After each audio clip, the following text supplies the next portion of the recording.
Everyone, श्रद्धा coaching क्लासेसच्या YouTube चॅनलवरती तुमचे स्वागत आहे. प्रिव्हियस व्हिडिओमध्ये आपण कोऑर्डिनेट जॉमेट्री यामधील प्रॅक्टिस सेट 5.1 यामध्ये क्वेश्चन नंबर फर्स्ट सोडवला आणि आपण आता या व्हिडिओमध्ये क्वेश्चन नंबर 2 बघणार आहोत. Coordinate geometry practice set 5.1 question number 2. Question number 2 असा आहे, determine whether the points are collinear. तर इथे जे पॉइंट दिलेले आहेत ते कॉलिनियर आहेत की नाही, म्हणजे हे पॉइंट दिलेले हे एक रेषीय आहेत की नाही हे आपल्याला इथे ठरवायचं आहे. हे एक्झाम्पल सुद्धा जे आपण क्वेश्चन नंबर 1 मध्ये एक्झाम्पल सोडवले, डिस्टन्स फाइंड केला, त्याचप्रमाणे इथे सुद्धा आपल्याला करायचं आहे. परंतु इथे म्हटलेलं आहे की the points are collinear or not. तर हे कसं ठरवणार? सपोज इथे पॉइंट ए बी सी दिलेले आहेत.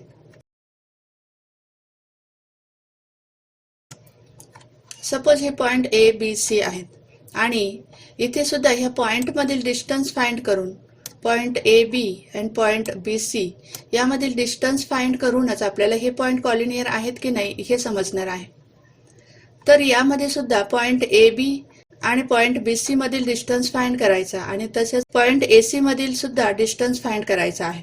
मग जर पॉइंट ए बी चा डिस्टन्स आणि बी सी चा डिस्टन्स ह्या दोघांची बेरीज ही जर पॉइंट ए सी च्या डिस्टन्स एवढी असेल तर हे पॉइंट कॉलिनियर आहेत. आणि जर यामधील डिस्टन्सची बेरीज ही जर पॉइंट ए सी या डिस्टन्स एवढी नसेल तर हे पॉइंट कॉलिनियर नाहीत. इथे असंही असू शकतं, जसं point A B plus point A C is equal to point B C असंही असू शकतं. तर इथे तुम्ही तुमच्या माइंड पॉवरचा यूज करून हे तुमच्या लक्षात येईल की इथे पॉइंटचा सिक्वेन्स वेगळा आहे. म्हणजेच काय, जर A B plus A C is equal to B C चा डिस्टन्स असेल तर इथे पॉइंटचा सिक्वेन्स कसा असेल मग? तर इथे या पॉइंटचा डिस्टन्स याप्रमाणे असेल किंवा पॉइंटचा सिक्वेन्स याप्रमाणे असेल. म्हणजेच काय, तर B A plus A C is equal to B C याप्रमाणे. तर पुढे एक्झाम्पल सोडवताना हे तुमच्या लक्षात येणारच आहे. सुरुवात करूया. बघा, आता जेव्हा आपण पॉइंटमधील डिस्टन्स फाइंड करतो त्यावेळी तुम्हाला आता माहीतच आहे की हे जे पॉइंट दिलेले आहेत आणि त्यांचे जे कोऑर्डिनेट आहेत तर हे एक्स कोऑर्डिनेट आणि वाय कोऑर्डिनेट असतात.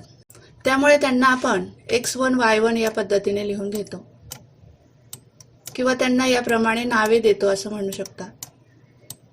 आता आपण पहिल्या प्रश्नामध्ये फक्त 2 पॉइंट मधला डिस्टन्स फाइंड केला, त्यामुळे तिथे फक्त x1 y1 x2 y2 एवढंच लिहिता येत होतं. आणि आता इथे पॉइंट तिसराही वाढलेला आहे. पुढे उदाहरणांमध्ये तुमचा पॉइंट चौथाही येणार आहे. तर त्याप्रमाणे इथे तुम्हाला x1 y1 किंवा x3 y3 x4 y4 याप्रमाणे त्याला नावे द्यावे लागणार आहेत. तर आपल्याला इथेही डिस्टन्स फाइंड करायचा आहे, त्यामुळे डिस्टन्स फॉर्म्युला. इथे आपण पॉइंट ए बी मधील डिस्टन्स फाइंड करणार आहोत, त्यामुळे डिस्टन्स फॉर्म्युला बघा, वर्गमुळात x2 मायनस x1 चा स्क्वेअर. जसं मोठ्या संख्येतून लहान संख्या मायनस करायची आहे तर इथे x1 मधनं x2 मायनस केला तरी सुद्धा आन्सर मध्ये कुठलाही फरक पडत नाही. परंतु तुमच्या लक्षात राहण्यासाठी हे x2 मायनस x1 याच पद्धतीने लक्षात ठेवा. वर्गमुळात x2 minus x1 square plus y2 minus y1 square.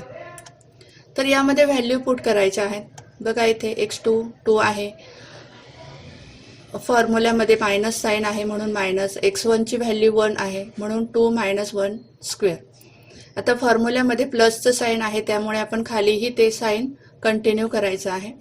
आता इथे y2 आणि y1 ची व्हॅल्यू बघा, -5 मायनस 3 होल स्क्वेअर. ओके. तर जेव्हा आपण पुढची स्टेप सोडवतो तर पहिल्या स्टेपकडे लक्ष देऊनच पुढची स्टेप सोडवायची आहे. आता बघा, आपण ह्या स्टेपमध्ये काय केलं आणि पुढच्या स्टेपमध्ये काय करायचं आहे, तर इथे 2 मायनस 1 चा स्क्वेअर आहे. तर 2 मायनस 1 किती होणार? 1 चा स्क्वेअर. त्यानंतर प्लस प्लस, नंतर इथे -5 मायनस 3.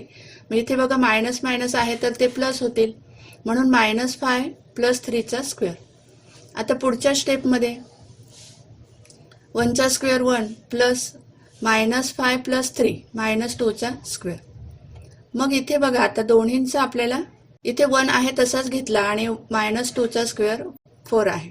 तर हे लक्षात ठेवा की कुठल्याही ऋण संख्येचा वर्ग हा धनसंख्या येतो. आता ह्या स्टेप पर्यंत आल्यानंतर या वर्गमुळामध्ये जर पूर्ण वर्गसंख्या असेल तर तिचं वर्गमूळ घेऊन खाली आन्सर येणार आहे. जर त्याचं वर्गमूळ निघत नसेल, त्या संख्येचं वर्गमूळ येत नसेल, तर हे फायनल आन्सर असेल. ओके.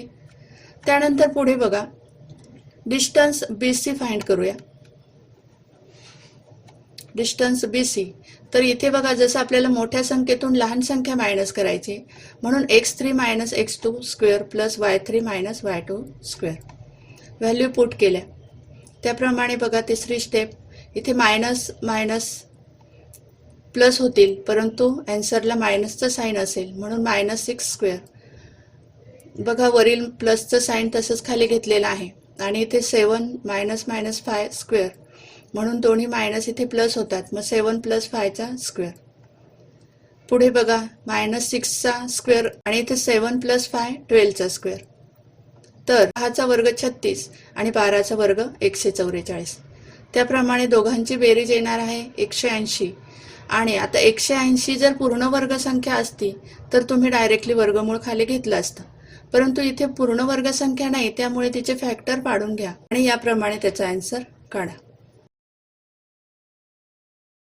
याप्रमाणे जसं आता इथे 36 5 180, तर 36चं वर्गमूळ आहे 6 आणि 5ला वर्गमूळ नाही, त्यामुळे ते वर्गमूळात राहील. त्यानंतर पुढे बघा, AB चा डिस्टन्स फाइंड केला, BCचा केला, आता AC या पॉइंटमधील डिस्टन्स फाइंड करायचा आहे.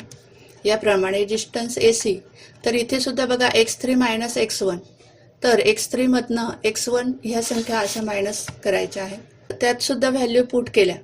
त्याप्रमाणे पुढच्या स्टेपमध्ये बघा मायनस मायनस प्लस, परंतु आन्सरला मायनसचं साईन, तर इथे -5 square plus 7 minus minus plus 3 square.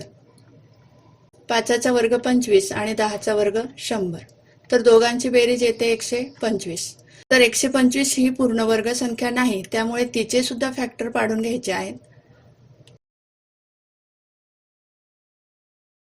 25चं वर्गमूळ 5 आणि राहिलेले 5 हे वर्गमुळात लिहिलेले आहेत, तर हे फायनल आन्सर झालं. ओके. तर यामध्ये बघा, आता कोणत्या दोन पॉइंटमधील डिस्टन्स आहेत, तिसऱ्या पॉइंटमधील डिस्टन्स एवढा येतो. तर इथे सर्वात मोठा डिस्टन्स कोणता आहे ते अगोदर बघा. जसं इथे डिस्टन्स BC हा सर्वात मोठा आहे 6√5, तर त्याप्रमाणे बेरीज करायची आहे. Distance AB plus distance AC is equal to distance BC. तर इथे बघा, distance AB plus distance AC is equal to distance BC. हे जे पॉइंट आहेत ABC, तर हे पॉइंट कॉलिनियर आहेत. तर याप्रमाणे आन्सरचं स्टेटमेंट असेल पॉइंट ABC आर कॉलिनियर. त्यानंतर सेकंड एक्झाम्पल बघू. इथे पॉइंट LMN दिलेले आहेत, तर इथे सुद्धा कोऑर्डिनेट x1 y1 असे त्यांना नावे द्यायची आहेत. पुन्हा distance LM, formula, value put केल्या, साईन लक्षात घेऊन त्याप्रमाणे तुम्हाला पुढच्या स्टेप लिहायच्या आहेत. बघा इथे 3चा वर्ग 9 प्लस -6चा वर्ग 36. त्यानंतर दोघांची बेरीज येते √45. नंतर 45 ही पूर्ण वर्ग संख्या नाही, त्यामुळे फॅक्टर पाडून घेतलेत. 9 5 45 आणि 9चं वर्गमूळ आहे, 9 ही पूर्ण वर्ग संख्या आहे, त्यामुळे 3 हा वर्गमुळाच्या बाहेर आणि 5 हा वर्गमुळात असेल. त्यानंतर डिस्टन्स MN बघा, इथे सुद्धा मागच्या वरील प्रमाणेच डिस्टन्स फॉर्म्युला घेतला, व्हॅल्यू पुट केल्या. त्यानंतर त्याप्रमाणे दिलेल्या चिन्हांप्रमाणे आपण इथे पुढची स्टेप सॉल्व केली. त्यानंतर पुढच्या स्टेपला बघा, इथे तर 4चा वर्ग 16 आणि 7चा वर्ग 49, त्यामुळे दोघांची बेरीज येते वर्गमुळात 65.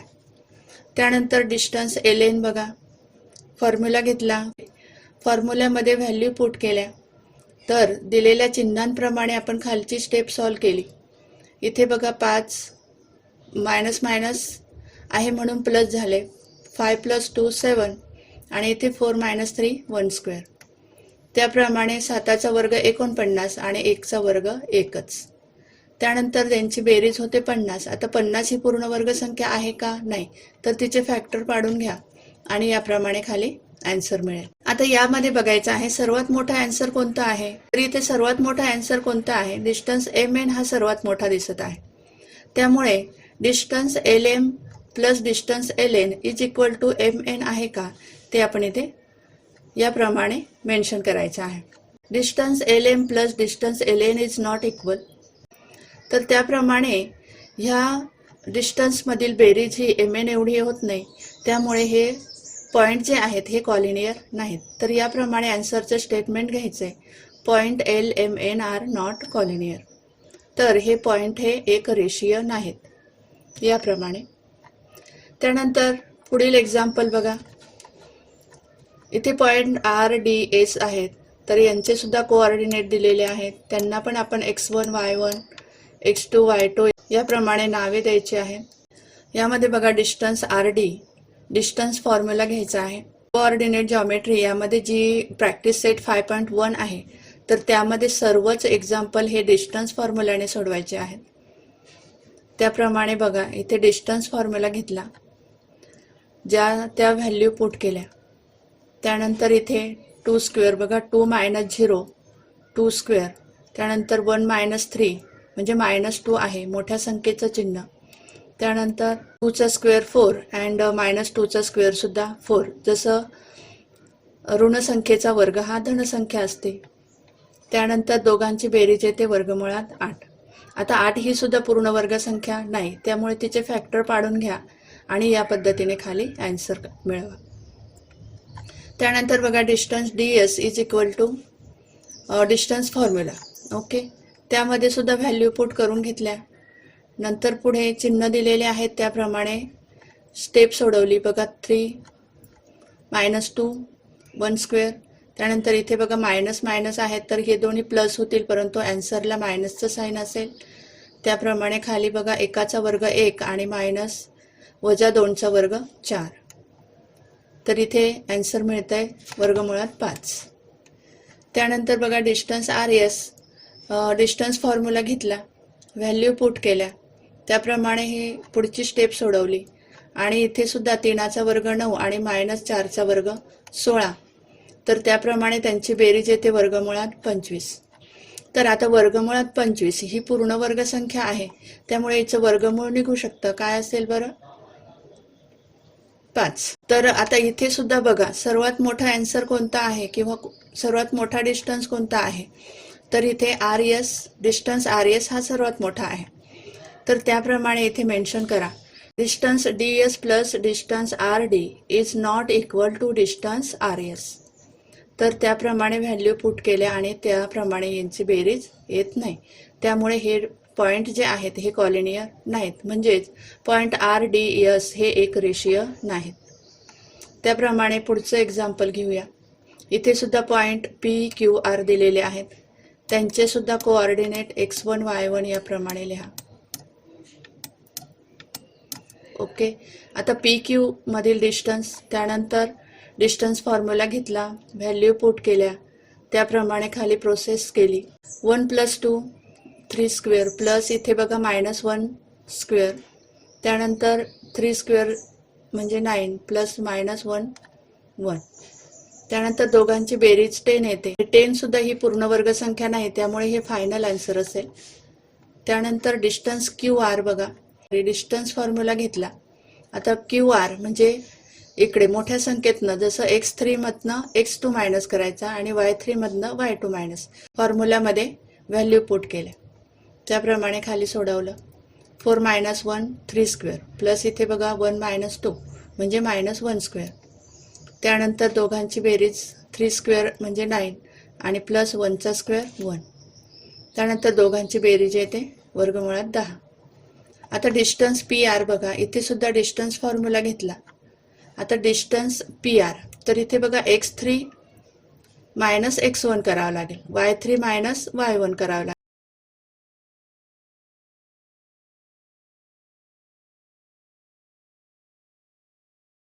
तर इथे सुद्धा सर्वात मोठा डिस्टन्स कोणता आहे, तर डिस्टन्स PR हा मोठा आहे. तर त्याप्रमाणे आपल्याला इथे मेन्शन करायचं आहे, distance PQ plus distance QR is equal to distance PR. Okay, त्याप्रमाणे बघा जसं आता इथे वर्गमुळात 10, इथे काहीच नाही म्हणजे इथे काय असतं 1 असतो, इथे सुद्धा 1. मग याप्रमाणे म्हणजेच काय, तर हे तीनही पॉईंट जे कॉलिनियर आहेत, पॉईंट PQR हे कॉलिनियर आहेत किंवा point PQR are collinear. Video समजला असेल तर लाईक आणि शेअर करा. Have a good day, take care, thanks for watching.